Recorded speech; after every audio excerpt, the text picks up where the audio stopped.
મિત્રો, RDBMSમાં ડેટા અલગ અલગ ટેબલમાં સાચવવામાં આવે છે અને એ ટેબલ વચ્ચે વિવિધ પ્રકારના સંબંધો બને છે. ચાલો હવે 3 મુખ્ય પ્રકારના સંબંધો સમજીએ.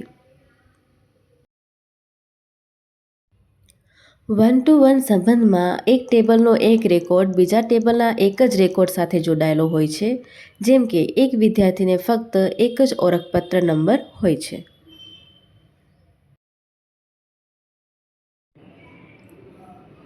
1-to-many સંબંધમાં એક ટેબલનો એક રેકોર્ડ બીજા ટેબલના અનેક રેકોર્ડ સાથે જોડાય છે. ઉદાહરણ તરીકે, એક શિક્ષકના ઘણા વિદ્યાર્થી હોઈ શકે છે. મેની-ટુ-મેની સંબંધમાં બંને ટેબલના ઘણા રેકોર્ડ એકબીજા સાથે જોડાયેલા હોય છે, જેમ કે એક વિદ્યાર્થી ઘણા વિષય લઈ શકે છે અને એક વિષય ઘણા વિદ્યાર્થીઓ પાસે હોઈ શકે છે. તો મિત્રો, આપણે 3 પ્રકારના સંબંધો શીખ્યા: 1-to-1, 1-to-many, many-to-many. આ સંબંધો ડેટાબેઝમાં માહિતી વધુ વ્યવસ્થિત રીતે જોડાવામાં મદદ કરે છે.